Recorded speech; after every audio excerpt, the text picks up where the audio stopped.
welcome everyone to another exciting adventure of the energy that surrounds us. And I'm your host, Michael. And tonight's guest is a unique guest in that he is a dear friend of mine. And also, he was on the original show before we rebranded. And I was surprised when I reached out to him to see that this is his first appearance on the rebranded show. And so I am so grateful to have him on. He is an extremely well versed and knowledgeable and has many talents. And so before I just ramble on and just keep spewing his talents and, making him blush more and more, I am going to hand it off to him to introduce himself to you all. I give you the one, the only photographic extraordinaire experiencer in the paranormal and also occasionally with the weather, John John. And I'm going to see if I can do this right. I've been practicing Montelongo. Oh shit, you got it. Yes! How's it going, man? It's going great. How are you? I'm doing good. Doing good. Just dealing with this all this rain that hit my yard and trying to see if I got a flood back there or not. Oh, yeah. But been doing good. And so, for those that may be watching and, missed your first appearance back in 2022, Mm-hmm. wow, can't believe it's been that long. Holy shit. Okay. Dang. Can you give a brief update to everyone of what you do in the paranormal and your Mm-hmm. photography and everything?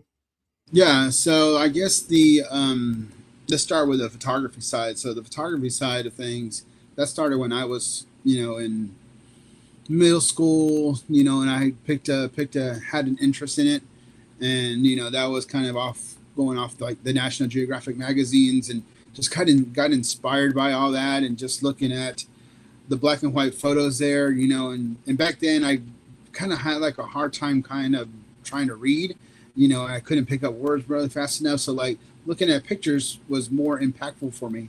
So picking up those National Geographic magazines and looking at the photos and just looking at them gave me like a big story about what was going on without having to read, what was actually going on in the article. So that kind of just inspired me to like pick up a camera. And back then, as a kid, we couldn't really afford like an expensive camera. So like it was either like Super Nintendo or a camera. So like, of Right. course, I'm gonna get the Nintendo. So, but anyways, yeah, I just kind of picked it up and just bought the throwaway cameras and stuff like that. And I used to shoot whenever I shot, and that's about it. And back then, I really didn't know anything about film or anything too much. Like I said, I just either would get my camera after I finished it and just put it somewhere in the drawer, and then we would move, and I would completely forget about it or whatever.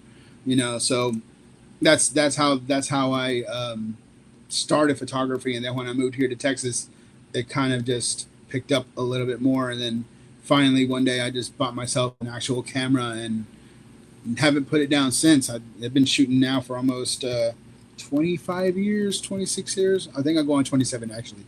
But yeah, I shot everything from concerts and models and storm chasing, and my love for the paranormal kicked in too, as well as that. And I just wanted to get intertwined with my photography and bring that together, so which is now what I do now. And but the paranormal stuff, that has, man, since I was a toddler, it was my first experience. So like you could say my entire life has been, surrounded by, the paranormal and stuff like that. So this was nothing like a hobby. This was just part of life, so just picked it up and went from there. And this is where I'm at now. And I have to agree with you because I like taking photos as well. Mm-hmm. And sometimes I'll take pictures that I have in color and I'll look at them and I'll be like, well, this is nice and everything. And then I'll take the color out and go, hey, let's make this black and white. And I'm like, Yeah. that's the photo. Yeah. That's really showing. And I agree. The black and white somehow brings out more of the life of the picture, I think, than the Yeah. color version. Yeah. Yeah. On my email at the very bottom, it says all the colors of the world are the brightest in black and white. You know, 'cause that's how I see the world now. Is if I walk out there, all I'm seeing now is just black and white, and how I want to take it. You know, I'm not really too keen on the color side, but you know, if somebody hires me, it's right there in the little contract. Like, if I feel like I need to put a photo in a black and white one, then I'm going to do it. I have the freedom to. You just signed it. So And I think, did you ever hear? Because I heard when I was growing up, when you would go into like the places that were like photo galleries and everything, mhm. you would hear the people discussing the photos. And when they were in the black and white ones, they would go, yeah, this is, where we're capturing the essence of this, and this. Mhm. And then when they got to the colors, they're like, yeah, you like the color of this. It's like the essence wasn't in the color photo. Yeah. They would bring it up in the black and white photo. And I always thought that was interesting to hear them Mhm. say that. And Yeah. I'm kind of curious, with you humbly, being an award winning photographer, Mhm. do you feel like you do get more of the essence and more of the spirit of what you're photographing in the black and white? Yeah, I mean, to me, it's more of like the story that is there. So, like, um, you may or may not know, but I recently been doing a lot of like abandoned places and stuff like that, even old historical places. But I kind of feel like when I'm there, it's it takes me back to how it used to look. So that's exactly what I'm looking for. But at the same time, it's more impactful in black and white because you're actually getting there's no hidden truths in the black and white. You know, there's no colors there that's gonna change your mind or whatever think how everything is gonna look. So in black and white, you just kind of see it for what it is, the beauty for what it is. You know how the building used to look, whatever it may be for you. But to me, I just kind of see it as like you bring out all the truth in that building or whatever it is that you're shooting, and that you put that black and white filter on it or however they do it. They do it themselves as far as editors are, but you know, it just seems like there's no hidden truth there. Everything is just how you see it, and you know, like how they say the word you see the world in black and white. Sometimes that's how it is, you know. But yeah, I mean, for me, it's just more impactful when you can tell the whole story, you know, just as the black and white photo, you know. And I know you can't like speak for cultures, Mm-hmm. in general, but as a photographer, when you're taking pictures, Yeah. when you hear of like people saying, I can't have my picture taken because you're stealing a part of who I am in that photo, have you ever like felt like that, or how would you handle that if someone said that I to you? I have never ran into anybody who has told me that, but you know, with all due respect, you know, because sometimes I do community events or big events that are going on that you know the newspaper sends me out to. You know, if there's somebody there who doesn't want to be have a photo taken, you know, then I'll tell them how. Yeah, I mean, I'll delete it or whatever. I won't send it. You know, I mean, I'm not there to cause any type of drama or anything already. What's going on? Because when I'm there at a location, you know, if it's either a protest or whatever, there's already things going on, and I just don't need to add extra fuel to the fire. You know, just because it's a photo. You know, but like I said, I mean, if it's a child that's in the photo, I make sure to get permission. I do all my due diligence so that way, you know, I don't start anything because like I have a baby too, and I don't like we don't want her photo out and about right now because we're trying to have that privacy, you know, with her because there's so many. We want to get into this part, but there's so many things out there as far as like people stealing images and then putting them on websites and all this other stuff. So, you know, in a way, this is the way that we're protecting our daughter. is try not to have her photo out there. So when somebody is asking me like, "Hey, please don't do that," I mean, I'm not going to sit there and argue with them. They may not want it out there for a reason. So I'm just going to be okay. That's fine. I'll delete it, or this is one I'm not going to submit. So but yeah, as far as what you said, no, I've never ran into anybody who's asked me.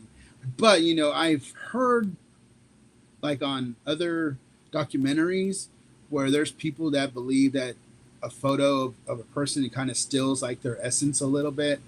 Yeah. I don't know. I don't want to say cultures. I don't think it's cultures, but maybe it's like I don't know, like a myth or something like that. That they're talking about, or folklore. When a photo is taken and a part of them has been stolen or something like that. And that's the case, then man, I ain't got nothing left.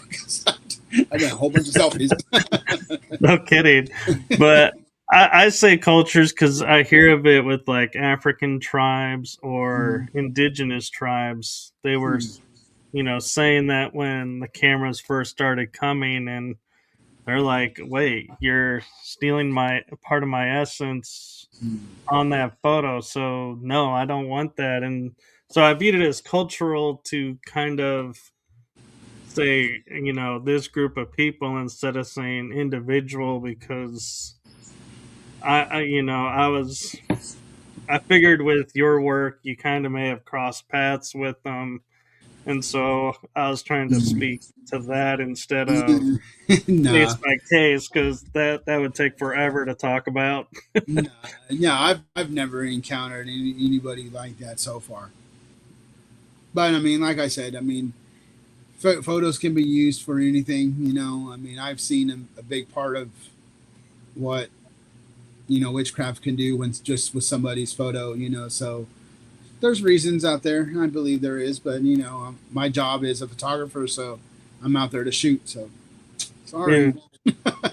Well, and not to get you in any troubles with anybody or any, company or anything, but what's your feeling of taking a photo for yourself versus going online to like Canva and saying, "Hey AI, can you make this into a photo?" and people using it You and want me to saying, get you started on that, man?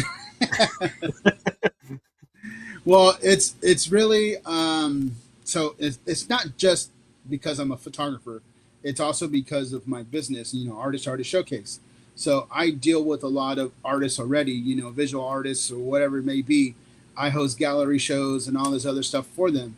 So I do understand where they come from when, hey, I think AI is cheating because they're taking a job away from me. There's no creative spirit there. There's no behind the scenes and the thinking part of actually creating something and putting your inspiration and whatever it is into that painting or whatever it may be. It lacks soul, for lack of a better word. So I I agree. mean, That's my argument is yeah. like I heard someone playing their daughter singing, and Hmm. then her daughter recorded it through AI because that's what the studio wanted.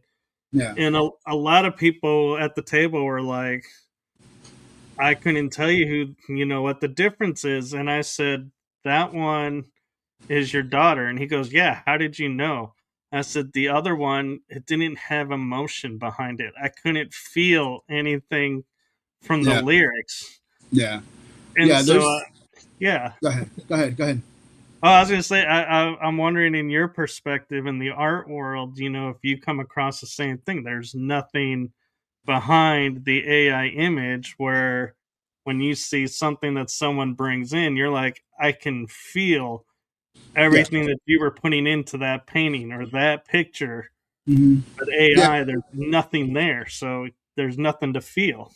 Yeah. I mean, like I said, I come from both worlds. So like being an artist, working with artists, and at the same time, here's my business and I need to promote it. So I can't sit forever and draw up a flyer or whatever it may be. So yeah, I know some people that will run it through like AI engine and just get it done real quick, type it up what they need, and then it pops up. Okay, and then put it out there.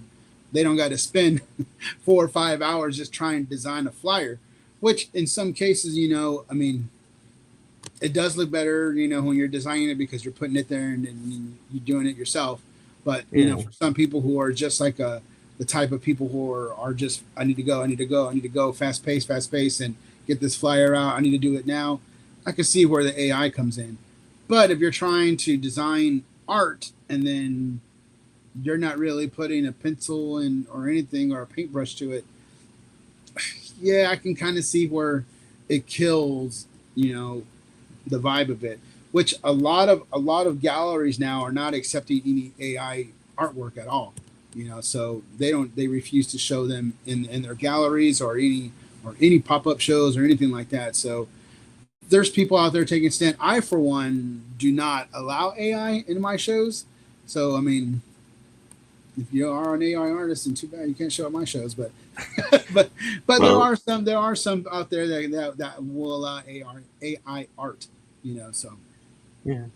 In the paranormal, I see a lot of people using like AI to, showcase them at a location. yeah. And I'm like, I'm okay with that because I mean, like you and I, how many times have we gone on location and then we get Mhm. home and we realize I never took a picture with me at the location? And so you're like, hey, AI, you could easily, quickly generate it. And you're not Mhm. selling it as look at this experience. You're just saying, here, I was here. Yeah. And so that's a little different, but Yeah, if they were trying to get AI to review evidence and all this other shit, I'd be like, yeah, how do you know AI didn't put that in there? exactly. Yeah, but yeah, I know a group that uh, I haven't met him, but I know I'm kind of like good friends with him on Facebook and Instagram stuff like that.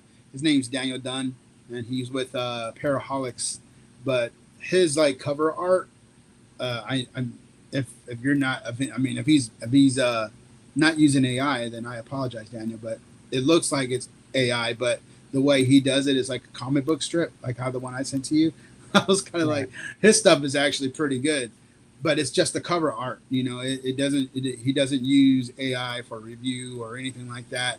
But that's cool because you're showcasing a location, you're showcasing the people around you, and it just looks cool, and maybe people want to click on it just to see what's it about. So I mean, yeah, that's cool. But Yeah. when it comes to like evidence, stay away from that. Yeah, I would agree. And I even, when I'm writing my books, though, I will stay away from AI Mm-hmm. writing anything in my books because my thought is if I hand you a book and you flip through and you're like, hey, Mike, you said you were here and, this happened and this happened. I don't remember you ever talking about that. And I have to sit there and go, huh? What? What? And go, "Oh, that was the AI bit," Oh, you geez. know, because it's like I wouldn't recall it because it's not my words, where if it's me when you say, "Oh, you experienced this at this location," I'm like, "Yeah, this is what happened," and it's like I start telling the story Mm-hmm. because it's my words, my experience triggers the memory, where AI my worry is, am I not gonna get triggered by the memory? Yeah, everyone's gonna question now everything in that book because I couldn't speak to this because Yeah. it wasn't my words. No, I get you. I mean, I had to use AI for contracts and stuff like that. With business, so like maybe that's two totally different things. But like you know, I'm literally typing it all out, but my brain is so scatterbrained. I'm like, oh yeah, I forgot to add this, and I'm just adding, and there's just like no way for me to go back and then try to structure it all, And on top of Yeah, that, I'm very like, how do you say? I read backwards almost sometimes. So like when I'm typing it out, it's almost the same way. So when you finally read it, you're like, what the hell are you writing about? It's like, so like I throw it to AI and like, hey, structure this the way it's supposed to be, a legal contract or whatever it is, and then it comes out perfect. And I'm like, oh yeah, I made that. I made that, Yeah, and but not really. what's your thoughts, kind of if you're going to location Mhm. and we're all used to doing research online and you're not finding much, but Mhm. now with AI, people can go, "Hey, what's happened here?" and it does the search for you. Do you give credit and say, "Hey, that's a good tool to kind of get an idea of what you're walking into," or are you like, absolutely not, because I don't know where that's pulling from and if that's even pulling legitimate sources? Um, it depends on how lazy you are, I guess. Because I don't, I never want to know what I'm going into. I mean, sometimes some locations are just too famous, and you already know what's there and all this other stuff. But going to other people's evidence review or their whatever it is that they left a comment on there, I don't do that. I don't do that at all. Now, as far as my team is concerned, if we're going as a team somewhere, I'll let them know, hey, if you want to go ahead and figure out what's there, go ahead, but do not tell me what's there. I want to go in open minded. I want to go in, this is a mystery box and I just want to figure it out for myself. For me, that's just more exciting because I just want to know and figure it out. I hate going into a place and, oh, yeah, this shadow's there. And I'm kind of already expecting, like, okay, where's the shadows? That's in room 316. Okay, I want to know, based on my experience, if I can get that shadow to come out and see what works, what doesn't work, and all this other stuff. What type of tools does it like or doesn't like, or maybe it likes an energy of a certain person. I want to sit there and figure things out, and not go in there and already have a pre-plan. This is what we're gonna do. So Right. yeah, yeah, I mean that goes for everything though. To residential cases, even when I get cases that are residential, I basically just ask them, hey, just give me the basic stuff. Or, well, what's the basic stuff? Do you hear voices? Do you see shadows? Is there knocking? That's the basic stuff. Maybe scratches. And if all that's yes, I'm like, okay, cool. Don't tell me anymore. I will give you a date and we'll go from there. And when I get there, I'm gonna shake your hand, introduce you to myself, and I'm gonna show me how many bedrooms are all there, and then I'm just gonna walk.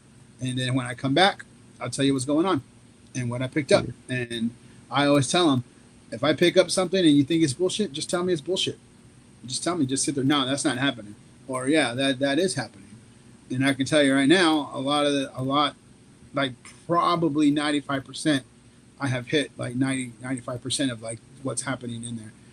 The other 10%, is just kind of like, well, maybe not, because so and so is not living there anymore, but still their energy is still there in the room or whatever it may be, and maybe they moved out. So, in that aspect of things, that person may not be there or they pass away, but I still feel that energy presence that is there, you know.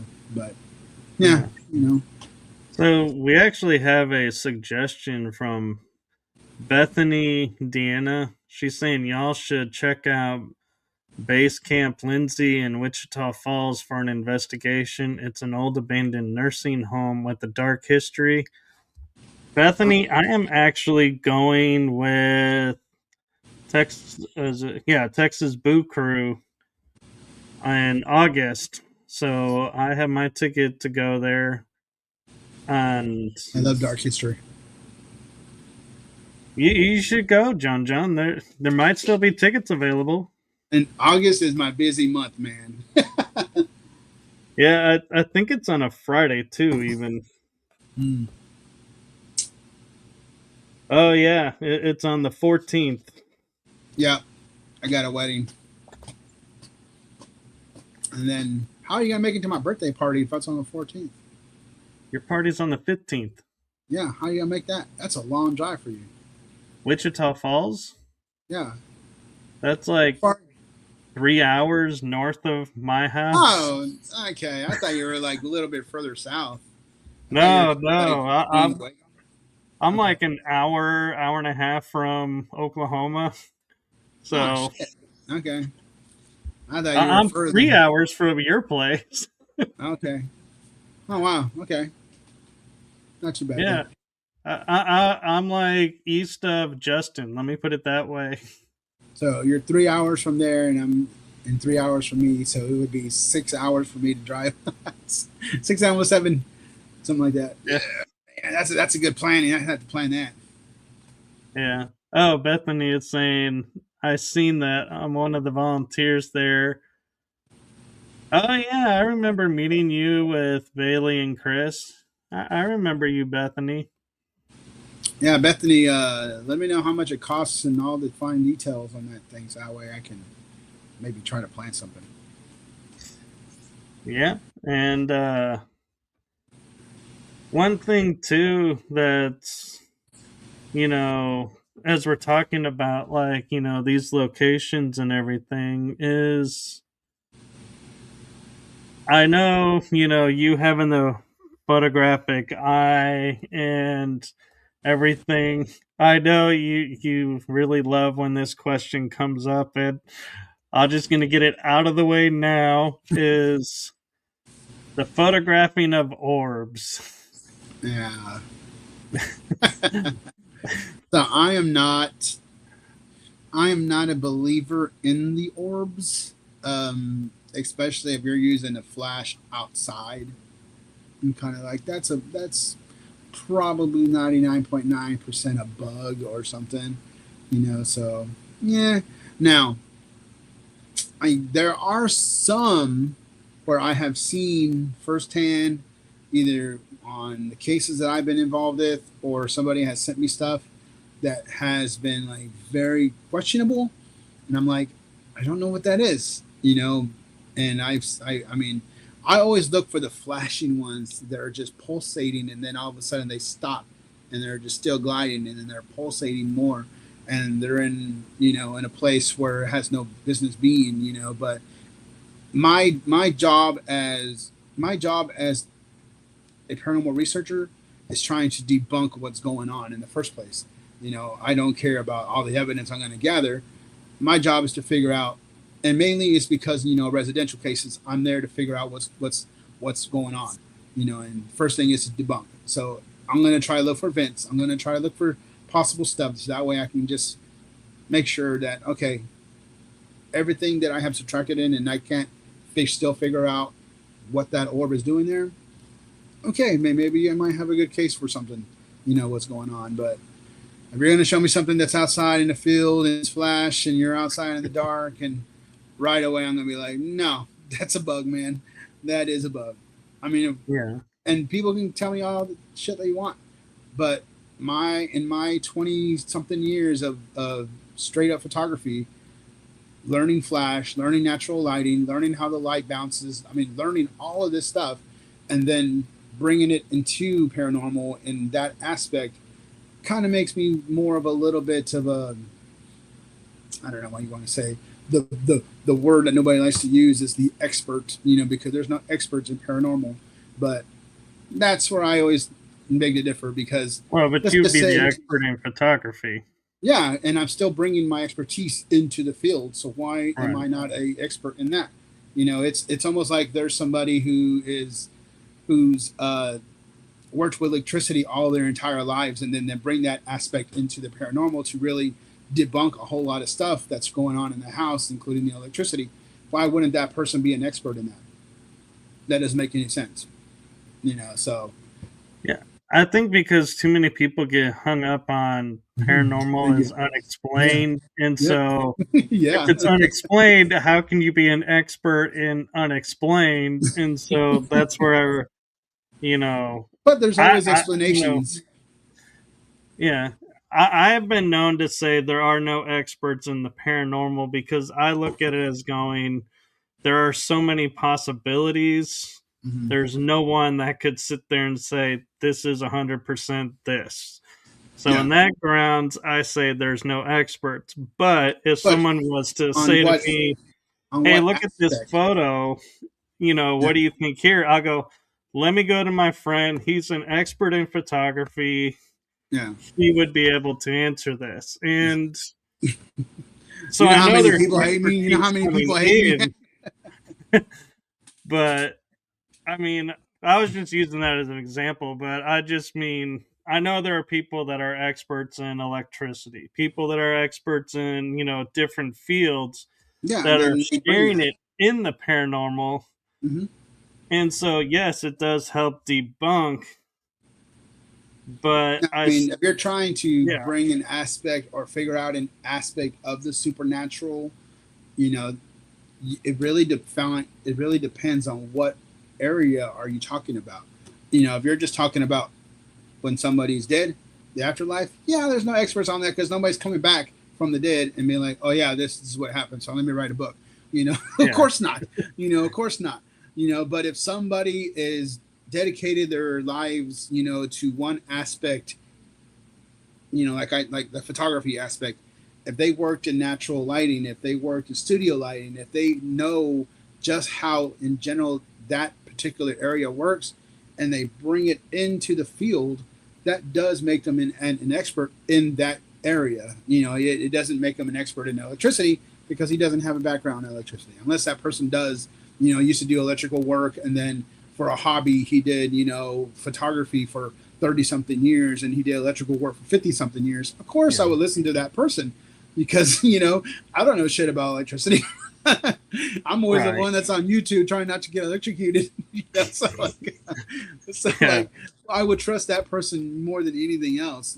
But at the same time too, I trust more experience than I do anything else. So like, there's somebody who's been in the field for almost, 30 plus years, 40 plus years, and has seen different things, but I have to realize, I have to see, like, okay, are you on the aspect of like residential cases, or is it you're just an expert in like going to abandoned places and just dark places like that?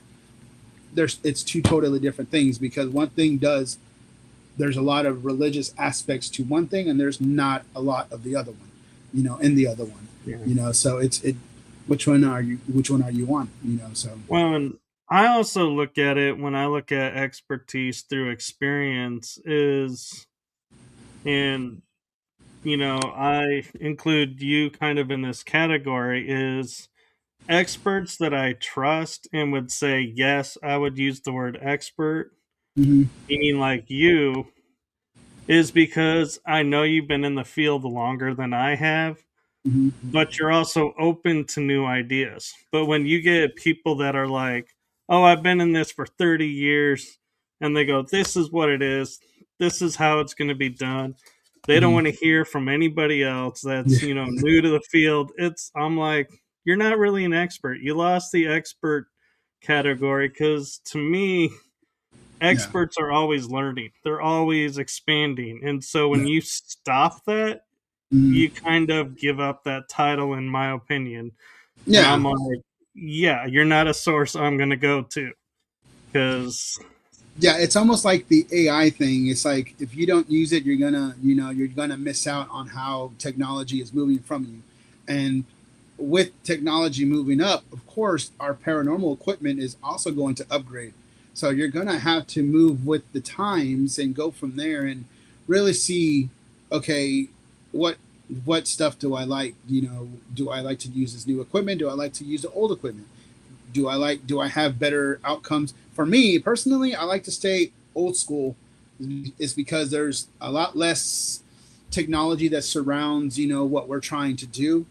um, and oddly enough, I get a lot of great evidence with just using old techniques. I haven't really gotten into the newer stuff because everything now is so expensive. It's kind of like, okay, do I buy this new equipment that's for $500 something dollars, or can I go to this location that's about $500 something dollars?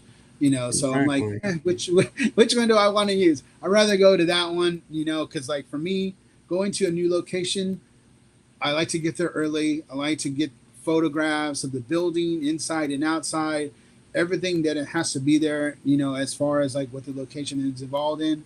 And then when I get ready to investigate, I already kind of know what equipment I have, know how to use it, and it's almost like muscle memory. When I'm sitting in the dark, because our name is Dark Explorers, and that's for a reason because we don't use any lighting. we're in the dark, and I like to know. I already know where my voice recorder is and how to push record. Just sitting in the dark, I already know from muscle memory. Bringing in a new tool, man, I would be like flashlight and how does Yeah. this thing work and all this other Why stuff. isn't this working? And it's like, Yeah. yeah, But I've been around other investigators who have like high tech stuff, and I'm just kind of like, that's just a little too much for me to get. I mean, I can go set up a little light somewhere and then get the same results that you're doing with this $500 one. So I'm like, to me, it's just like, okay, I'd rather choose this, because I already have it, and I still get the same results. But yeah. that's just me. I And guess. Bethany responded, "The city won't allow us to do overnights due to if one person stay overnight, they consider that someone's staying there, unfortunately." So I guess she was saying you couldn't stay on the location after everybody leaves. You would have to get a hotel if you can't Uh, drive home. I thought she was kind of saying like, if you're locked in, you're locked in. I mean, like, that's fine with me. And then she says it's $25 a person and they can have up to 20 people. That's cool. I'll bring it up with my team. Yeah, and If you're on Facebook, Bethany, just send me a friend request or something. Um, I like to get photographs of like locations and stuff like that too. So, and as you were talking about like, debunking, mm-hmm. I can't, let go of the feeling when I was on a location. It was actually the Hood County Jail. Okay. And in the museum, in the kitchen area, the little rocking chair started rocking right by my foot. And I said, "Oh, look, it's rocking." And I said, "Now can you make it stop?" And it stopped. Hmm. And I was like, "Okay, so, the wind is blowing, making the outfits in the corners move, but it's not really doing anything to the chair." And I went and I, bumped it with my leg and I was like, "Well, yeah, I got it to rock, but I couldn't get it to stop." Hmm. And so I reached out to like Ben Hansen at the time and said, "Hey, this is what happened. What do you think?" Mm-hmm. And it really touched my heart because he goes, "Congratulations, you have done what is known as a real paranormal investigation. You tried to debunk. So, congratulations on being a true investigator." And I was like, that was so nice of him to say because he doesn't know me from Adam. And it kind of validated that, I was doing the right thing by trying to prove. And so many people will ask me, when you're at an investigation, do you, what's your thoughts on, everybody who tries to debunk everything? I'm like, you have to, because you can't sit there and go, if you bump a chair and it starts to rock, Yeah, you got to see why it's rocking. you don't want to sit there and go, "Hey, this is a ghost. Look at grandma's here." And then somebody else comes up and bumps it and it starts rocking and we're like, "Well, we're not getting anybody. We're not getting anything. Oh, hey, when I bump it, it does this." And then they come to you and go, "Well, did you bump it?" "I don't know." And they're like, "Well, then how are you calling it paranormal?" Yeah. And so Exactly. it's like your entire credibility gets put into question. And so that's where I think it's important to debunk, because even if it is like on a photograph, I will sit there and I'll take several photographs and I'll even move, slightly, because I'm like, maybe I did move when I took the photo, Yeah. and do little series. And if I can't get the image to reappear, I'm like, "Hey, what do you all think?" And I don't claim it's something, I just ask opinion of other people. "Hey, have you seen this in a photograph? It only is on one out of several." Yeah. And even then I don't claim, but I know, it's like, where do you draw the line of, being able to say, yes, this is genuine evidence versus I can't really prove, and I don't want to put my reputation on the line because what if I'm wrong? Because I'm not an expert in everything. So, or this or You that. had to And say that so last part, huh? You had to say we're that last part. well, because like like you were saying with photography, there's so many little nuances to taking a picture that if you're Hmm. not in that field, you wouldn't know. So you could Yeah, have inadvertently caught something, but it's not what you think you caught. yeah. And if you're going to put your reputation on the line, it's like someone who's a Well, photographer will say, "Yeah, that's this," and you're like, "Oh crap." yeah. Well, first and foremost, when it comes to my own evidence, if I even remotely think that I bumped something or inadvertently or accidentally did something, I'm not going to put it out there. That's it just feels wrong. Like, just morally, if I have to, if I'm questioning if I even caught anything, as far as like, did I hit it? Did I hit it? Was that a flash? Was there something going on? Was it just cars outside that just kind of came by at the right time and created a shadow? Like, if I have a doubt, even a small doubt, I do not put it out there. I do not. If it's something that I know that I cannot duplicate or anything like that, then I'm going to put it out there because there's no doubt that what I caught is actually something supernatural or whatever was happening. But if I just have like a small doubt, I'm not putting it out there. And as far as like my reputation is concerned, I mean, a lot of people already hate me just because of like I debunk photos a lot, and there's certain teams that send me stuff, and there's another team that's out of the country that sends me stuff because they have a photo from whatever this building is, and I'm like, no, I'll sit there and tear it apart, and I'm like, this is what's happening, blah blah blah. I mean, then on top of that, the other reputation too is because because we are Christian, right? And we are a faith-based team. Um, it's hard for people to see past that and really like, well, you're still doing the devil's work. You're still doing this. You're still doing that. So like, I already have a reputation of being like somebody who's already playing with the devil or whatever it is, and they have no idea who we are, what we are, what we stand for. They have no idea that in our logo contains a scripture from God or whatever it is. They just don't know. They just see that that little mask right there, and they're just like, okay, you're this way. So I mean, as far as my reputation is concerned, it doesn't matter anymore. What matters to me is when I get called to go help a family, I'm going to go help that family.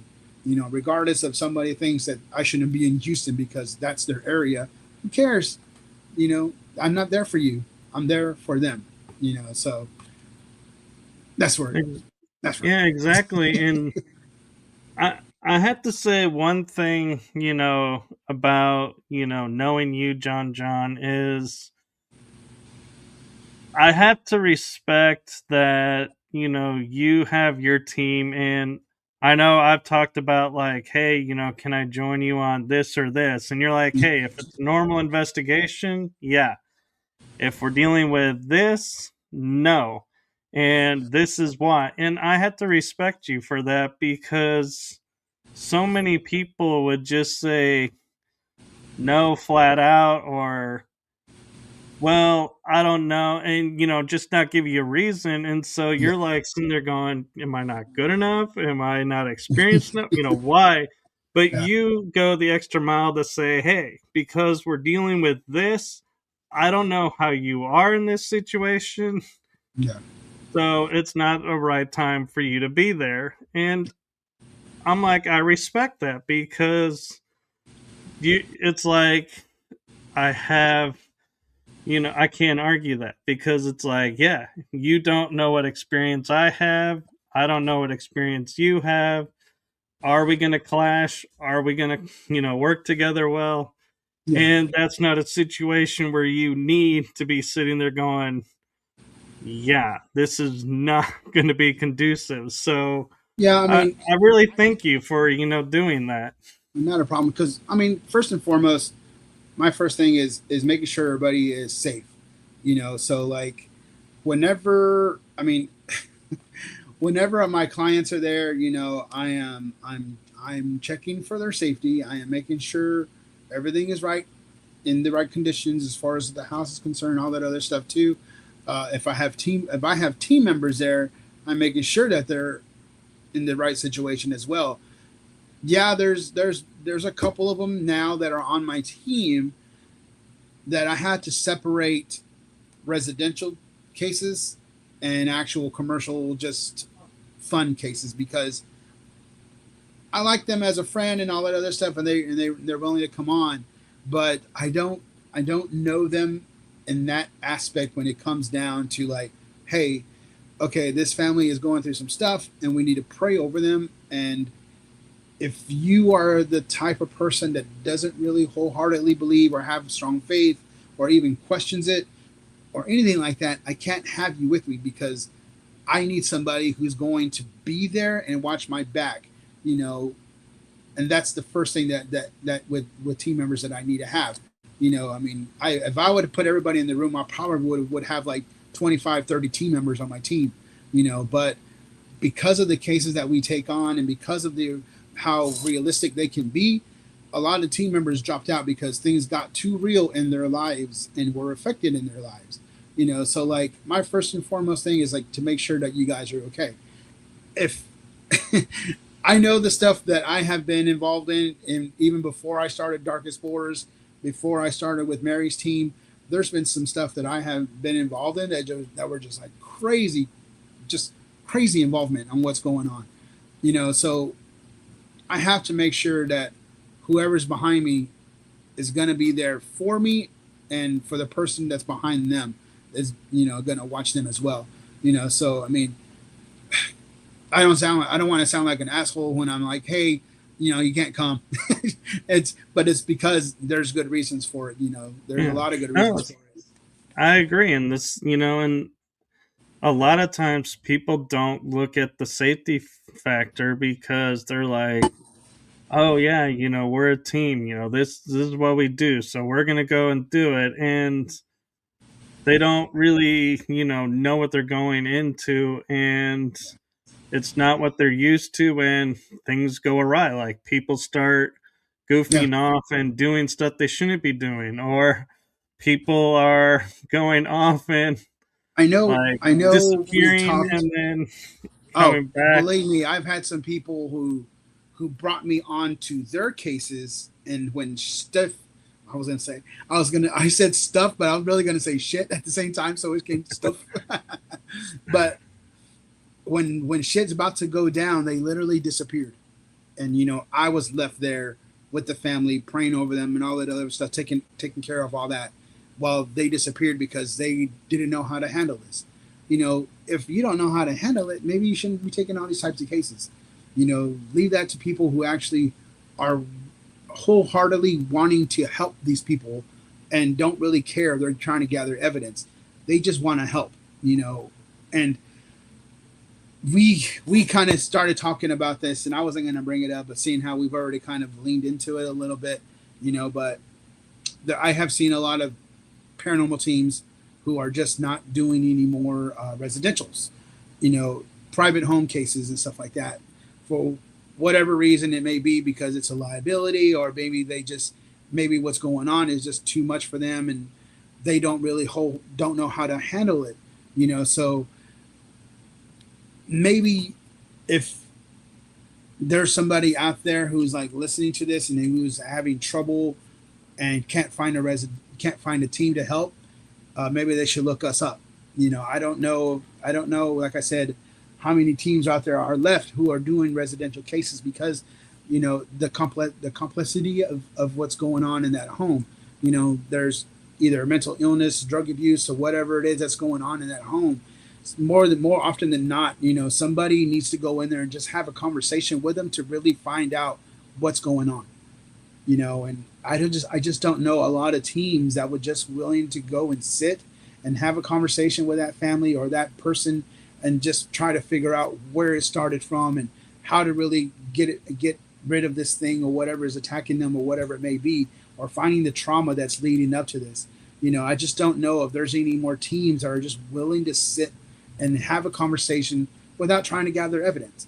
You know, but if there's somebody out there who's listening and who's willing and who needs help, I mean, just reach out to me. Sorry, I just needed to say that, but you know, No, and I agree. And, I'll share this, piggybacking off of what you were saying is I collaborate with teams. I don't really have a team of my own.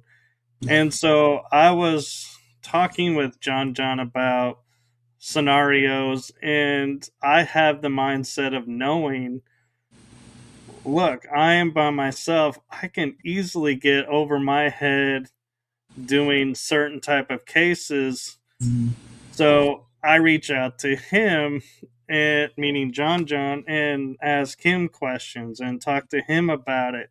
But I don't take them on unless I'm for sure knowing what I'm stepping into and that I can handle it on my own. And I was like, yeah. And I was, telling him too, if I start getting, contacts from people and they're like asking me this, can I refer to him? Because I know in his life, he's got other things going on. And so I don't want to just assume. And so there's a respect there. yeah, And that's where I think a lot of investigators need to be is they need to know what they can do, and if they can't, how to get help themselves yeah, to start to learn to do it, or to just have the insight to say, okay, yes, you totally can help me with this, but I don't feel like I'm going to really be an asset to this. Can I just hand it off to you and yeah, just step aside? Don't try to be the hero because someone reached out to you and say, yes, I'm an investigator. I can do this. Yes, we're going to do this. And then you're like, oh my God. And it's like you made things worse. And now you need someone to come in to clean up not only what you did, yeah, but what was there in the first place. And so yeah, and that's just what I wanted to add to what you were saying. yeah, and that's where a lot of the teams are coming from, saying that they're no longer doing cases because they feel like coming into a location or a house or a family's house, it's making things worse, you know. And to me, I don't understand that because like out of all the 30 something years plus, I mean, probably, I mean, all my life I've been doing this. So I don't understand that because when I go into a house, I really stay there and try to figure out what's going on. And like I told you earlier, sometimes it takes, you know, a couple of days initially after the first visit to really kind of grind it out and really figure out what's going on and dictate them on how to control this and what's going on in their life. Yeah, I mean, and like I said, I think most paranormal teams are just not willing to do that anymore, and they're just willing to say, "I'm no longer going to do residential cases. I'm just going to stick to going to Yorktown or whatever it may be." You know, those types of locations. But like I said earlier, having wanting to do residential cases is not The for the same. faint of yeah, no, yeah. You know, you really have to want to go genuinely help people who are going through this type of distress. You know, they have no other way of trying to find help, and then when they try to find somebody, they're going to be like, "No, we can't help you," and then don't even try to send out, you know, either me a message or whatever it is, because a lot of teams now too are very prideful. They rather say no or I can't help you or go in there and mess all things up before they even try to find somebody who is, you know, who has experience in all of this, you know. So, you know, Right. it's very it's very hit or miss, which is why I believe, you know, most of the paranormal, you know, now is becoming uh, not something to look forward to anymore. Yeah, and I also will say I've noticed a lot of times you hear of, situations where a team is called in and they just come in, investigate, Mm-hmm. here's our findings, and then move on. Yeah. But they really don't do anything to like Can I go get my help charger or real get quick? rid of. Sure. Because my phone's dead. And Like back to die. and so where John and I are is we are friends and we do investigate every once in a while together and we do things because we respect where each other's at and we can collaborate that way. Now, does that mean I get invited onto everything? No. Do I invite him on everything? No. But we, you know, have that comfort and that knowing that we can reach out and ask, a question of each other and we're I'm going back. to answer respectfully. And so now that John John's back, I'll have to, change what I'm saying because he's here. No, he knows I wouldn't do that. Sorry, sorry, No, and but one thing. yeah, I have no idea what you're saying.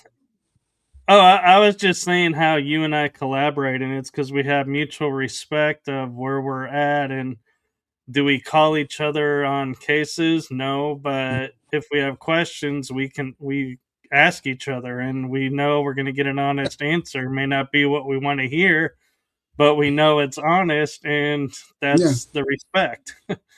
yeah, for sure. I mean, that you can only be truthful with friends. I mean, Yeah, why, and why lie? I have to say that when you gave me the topics for tonight, Hmm. I was in line and I was like mentally preparing myself for that conversation. And you were like, when you said it, I was like, I knew it. And then you threw me one, and I was like, I have no idea you actually were into that. And that's the UFOs. Oh I'm yeah, like, because we always are on locations and we're always talking locations. And when we're hanging out, we're like, yeah, are you doing this? Are you doing that? We're getting caught up, but we don't really go, hey, have you heard about this over there? And so I'm finding more and more people, that are into that. And I'm like, wow, I didn't know that. And that is so cool. it's almost like a little hidden thing that's a little hidden treat almost. Yeah. I don't Well, really like to share that aspect because like it even sounds more crazier than like, oh, you chase ghosts. I'm like, nah. I know, and I was gonna say because of the stigma when we were growing up, it's like really hard for us to go, yeah, Hmm. I look for those. I research those Hmm. because we still are of the age of you say that word and you could have a straight jacket with your name on it. Yeah, yeah, yeah. I mean, I grew up in Oregon, so like we lived out in the ranch. So like every night, me and my brother would just sit on the hood of our car, and we lived way out of town. And the town that we even lived by was just a small town, anyways. It didn't have like no big buildings or anything at that time. So we would just sit out there in the ranch on the top of the car and just look up at the sky, and we would see like lights move and then pause and then go up and then pause and then go again. I mean, it was like an everyday thing that we would do that. So like that became more of like a love for it. But then also too, we lived in Oregon, so in Oregon is known for Bigfoot as well. So we had that as well. Yeah, So I didn't really have like my first experience. I mean, till to this day, I don't know if it was something supernatural or was it like UAP type of thing. But I remember when I was in like junior high and I heard these voices in the next room, and pretty much our house was, it was like my sister's room on the left hand side, our bedroom on the right hand side, in the middle was the restroom, and then probably about 2 or 3 feet was the big living room, and then the kitchen to the right, and then my parents' room to the left of the kitchen. So it wasn't that big, but in front in our living room, we always I don't know why, but we always had like big windows that would cover our living room walls. So I don't know if that's just an Oregon thing or whatever it may be. But in this particular house, we had a street light that was, right in front of our house. Then my mom had these vines that would go in front of, like, that would crawl. I forgot what they're called. My wife is going to kill me, but she's going to be like, you know what those are called, because we garden them every day, whatever they are. You're talking Every time about we the see it, jasmine every ivy? time. Yeah, I have no idea, but it's in Oregon. But we always buy it at Lowe's or whatever it may be. But it was like covering a little bit of the porch. So, anyways, I'm I wake up. I don't even know what time it is, and I get up and I'm hearing voices. And I'm like, what's going on? So then I walk to the living room and I kind of peek, behind the door, and I'm like, what's going on in there? And I see these two shadows, and they have like a big pointy head, and they're standing face to face, and they're just talking, but they're talking like in weird tongues or whatever it may be. And I'm like, what in the hell is this? But I could only see the silhouettes because the back lit up from the street light was just showing them as like silhouette shadows. And I was like, but they were solid. And I was like, what in the world is that? So I just creep behind and I just go back, go back into my bedroom, and I just put the covers on my face, and I was just like, I have no idea, And I told my parents, and my dad just kind of like brushed it off, but he didn't really want to tell me what was that. But then, I've always wondered, like, was that like something ghostly, supernatural, or was that something, not from this world? Because now how they describe them is it's how it looked to me. And I was like, oh shit, maybe I did see one at that age or whatever it is, but Yeah. even recently, stuff that's happened here at my house, I've had some weird stuff that just, I know it's not ghostly related or supernatural related. I know it's UAP related and UFO related. Um, I've had some chats with other, MUFON members and all this other stuff to really try to figure out what's going on there, and still can't figure it out. So No, I know, yeah, and it's a I weird thing. I will admit, John, I kind of see you more humanistic now that you say that you went into your room and covered your face. Because Hey man, I was in middle I, school. Okay. no, I know. I'll just say because the way I know you, you're always like, yeah, whatever, it's gonna come up. I'm gonna take it on head on and Yeah. everything. And it's like, because that's the persona we've seen each other with, and Mhm.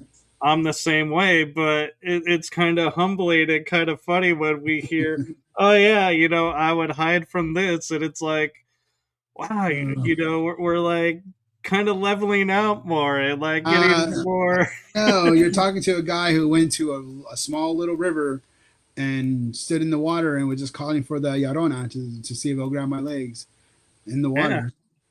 So I like, know. That's why I'm like, it's amazing to hear that, and it's like kind of humbling to hear that because it's like, yeah, we can, and I think it's good for people to hear that too. That when they see us on like these videos, they see us going like towards everything and going, mhm, oh, we're going to, deal with this. We're going to face this. We're not backing down.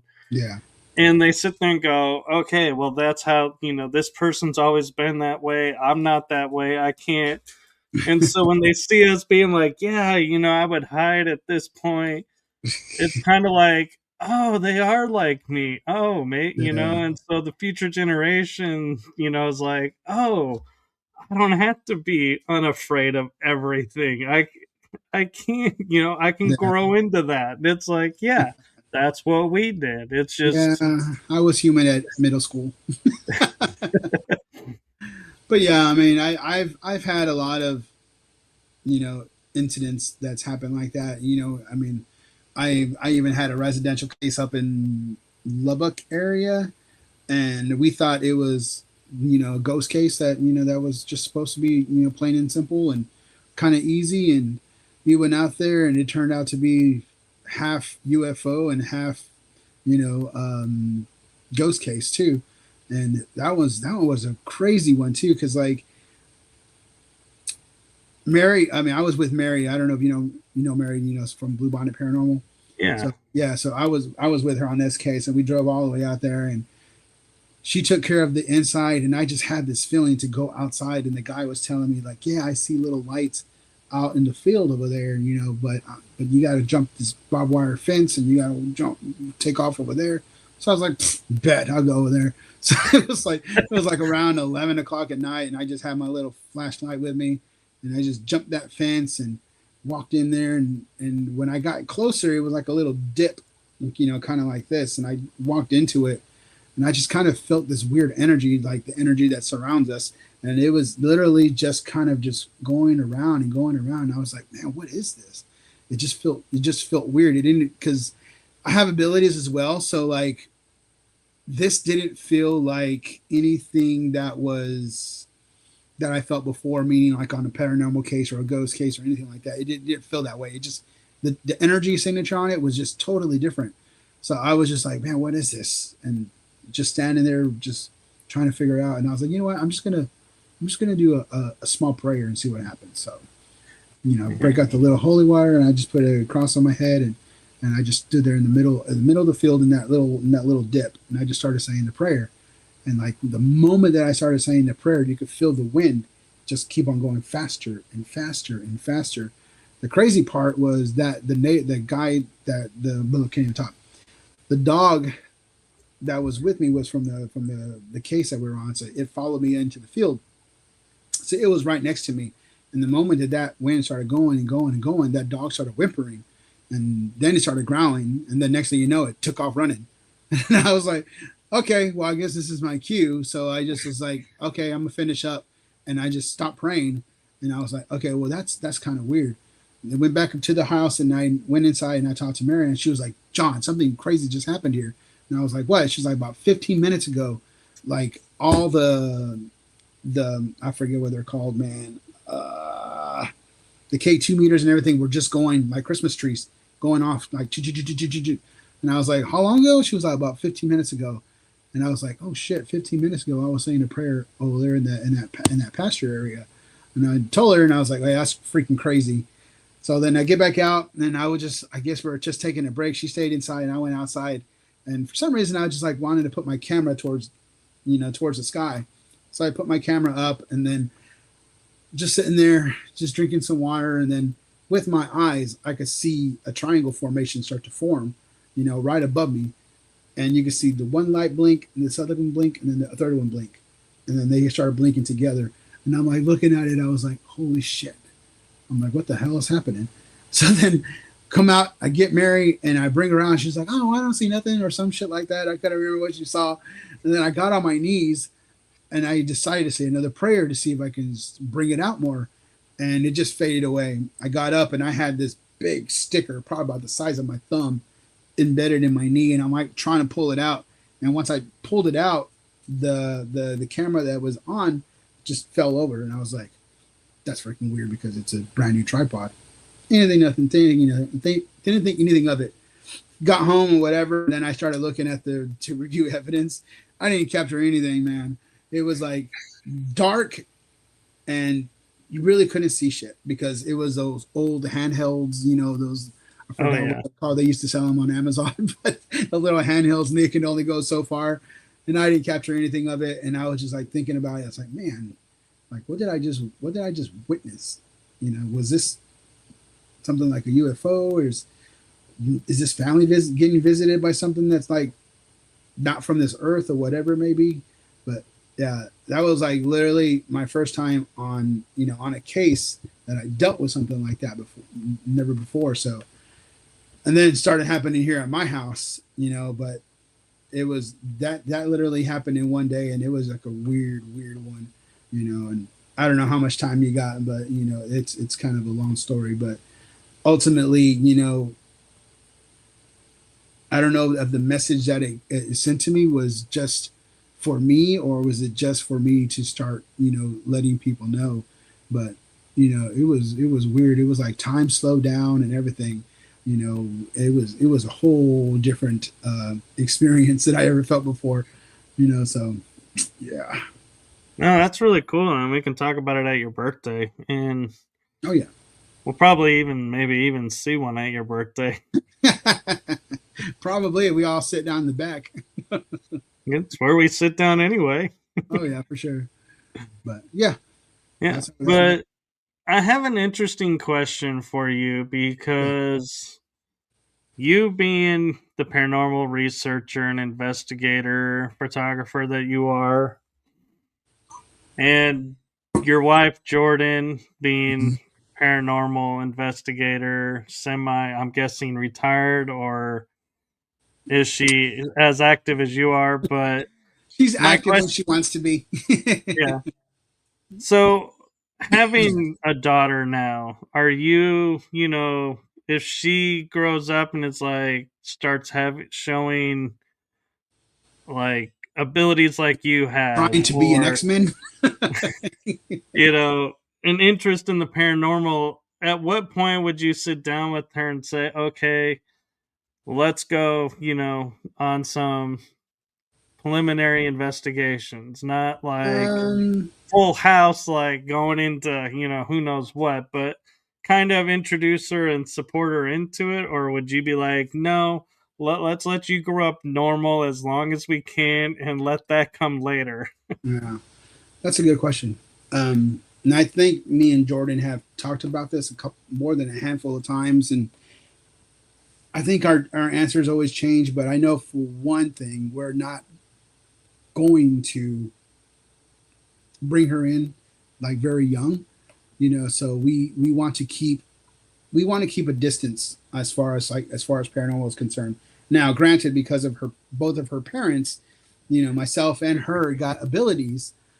There's not really a guarantee, but there's a high percentage that she is going to have some type of ability because we both do, and we all know that it's hereditary. What they see and stuff like that. So, and then on top of that, being what we have in our house already, so Yeah. I mean, it can get a little hairy on that aspect, but I for one don't want to bring her in early, as I rather have her be a child, and if she has questions or things, we start noticing things that are different, then yeah, we're gonna bring them up to her, but in no way do I want her to be afraid of what it is. I do want her to have respect of what the paranormal is, and of course, being who we are, we're going to talk to her and train her and build her faith and all that other stuff. But I'm not going to allow anything to scare her or have her frightened about what's going on in the world. So, but most importantly, she needs to have respect about what's in this field. So. Yeah. And I know this question may sound strange, Mhm. but with her going to school and with her, maybe experiencing stuff at school and kids maybe not understanding and causing issues, Yeah. how supportive versus how much would you tell her, hey, let's not talk about this in public like this. Let's, wait till you get home. How would you handle that? So, we're kind of up in age. So I'm kind of like in the mid 40s right now. So back when we were growing up, just even speaking a word about there's a ghost in my house, or I'm seeing people or dead people or whatever it may be, there's always usually a call to the principal's office that goes along after that conversation. Oh but yeah. now, but nowadays, it's almost very normalized. But it's hard because now it's trying to get them on the right path.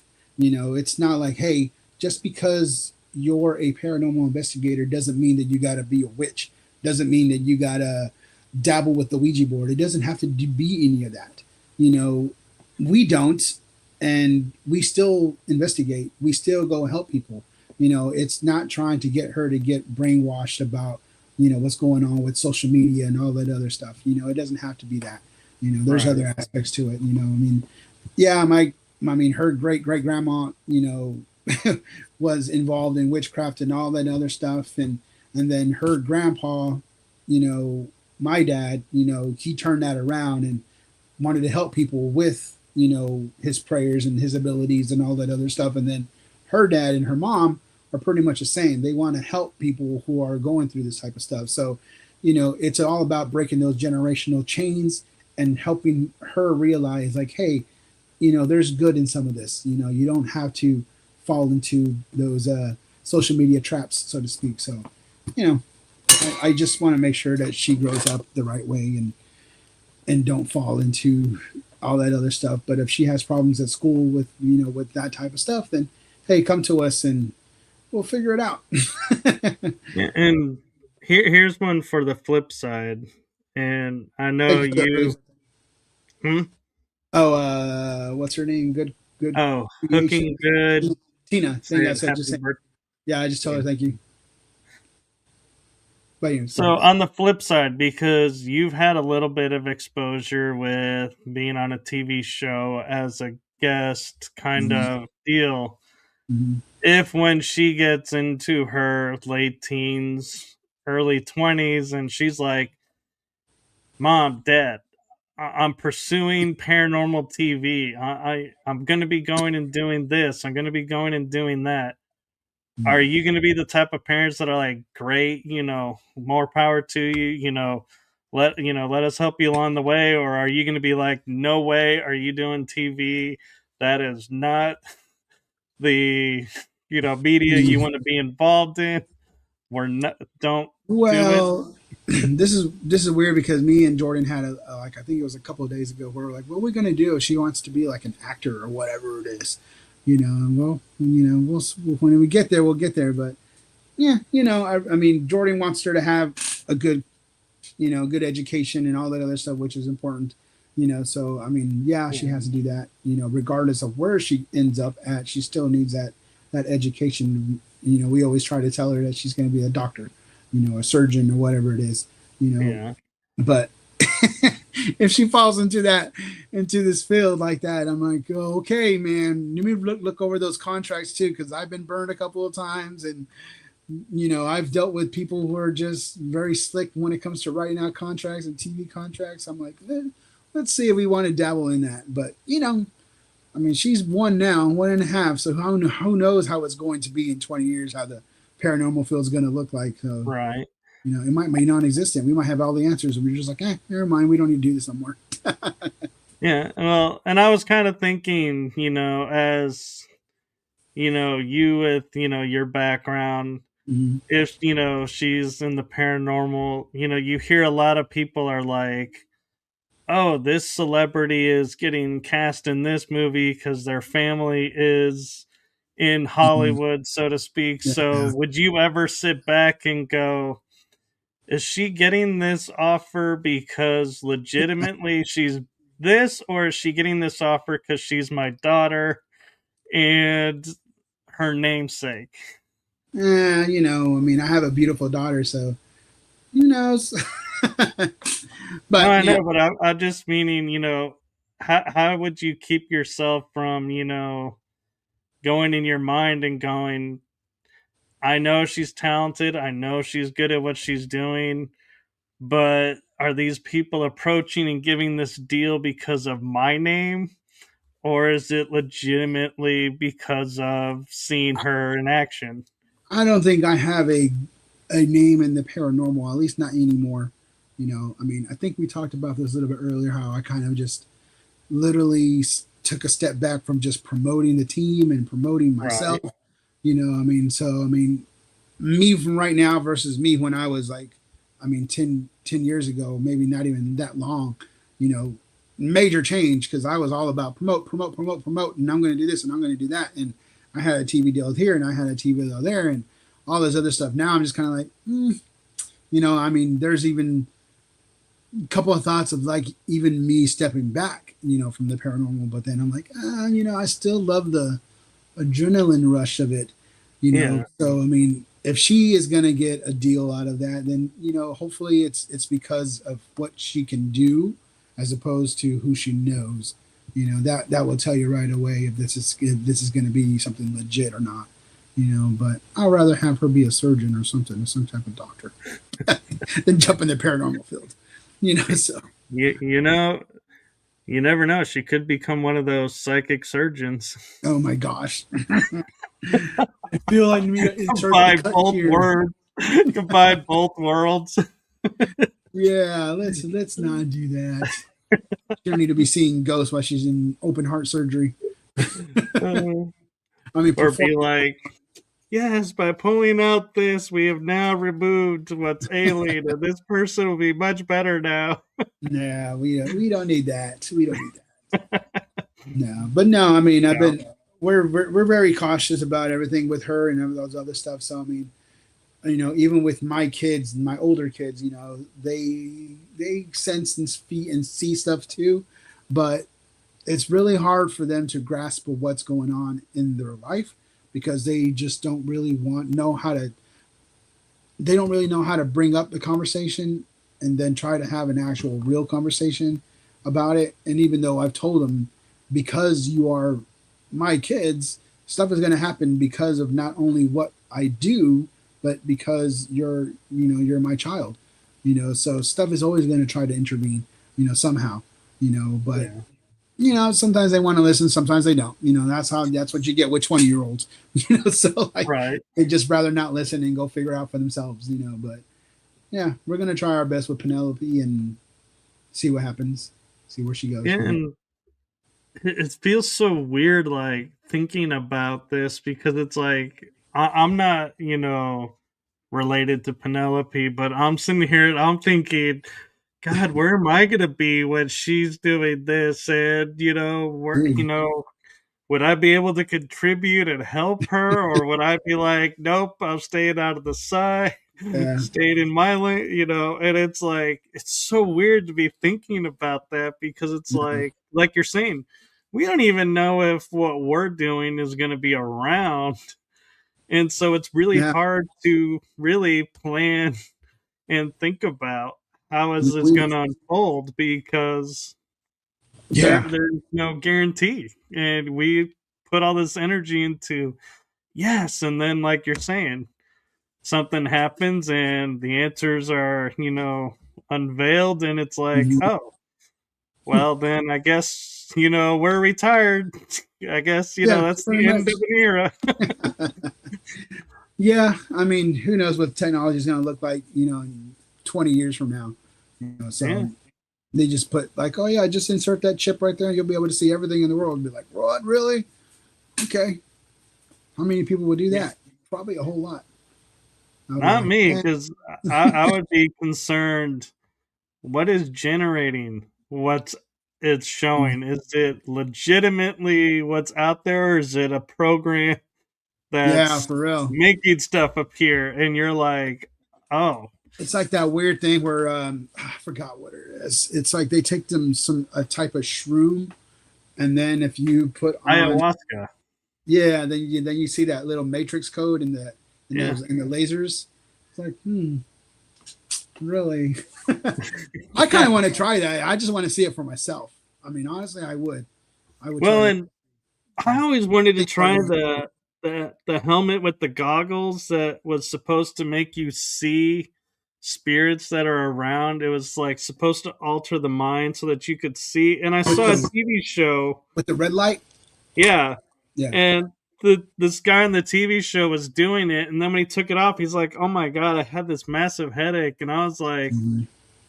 "It's not worth it. I don't want those goggles anymore because I could only imagine what's causing that headache is, and I don't do VR. Like Yeah. I won't put any VR goggles because You got to run through I the whole. know it's manipulating the mind to make you think this is real. Yeah. And what after effect does that have? Because you're rewiring your mind. Mm. How do you unwire and Yeah. go, okay, we're back to reality? Yeah. I got you. I don't know. I guess I will try anything, to see what's going on. You I'll let you go first then. I'm not putting no computer chip in my brain. I ain't trying to do all that. I'll eat a mushroom real quick though, but I ain't trying to do no computer brain stuff. Yeah. So we got like 5 minutes left to the hour and a half, and Okay. I know you got stuff to do and things to do tomorrow to get up for. So, do you have anything you want to promote out that you got coming up, or any of your art that you want to promote? Uh, Photography, I mean. as far as photography right now is concerned, I'm trying to put together a book, and trying to get that out there. But I'm also trying to write a book for the paranormal stuff too. So that's all in progress right now because every time I have something good and I'm like, okay, I'm almost done, then I get another case and I'm like, oh, this case was good too. I'm gonna add that, and it just seems to build. But anyways, the only thing that I got coming up, which is September 19th, I am hosting it's a food festival here in Temple. It's called Tamales, Tacos, and Cumbias. So we're blocking off some streets here, and we're going to be hosting a lot of food trucks and stuff like that, and fun for the whole entire family. So, and it's free to the public. So, if you guys want to come out, try some authentic Mexican food, and listen to some Mexican music, and jam out with us. This is it, September 19th. If you just want to follow us, our event's on Artist to Artist Showcase, and that's where everything is going to be at. But as far as like the paranormal side of things, we got a couple of cases coming out. I mean, not coming out, but coming up. Um, all residential.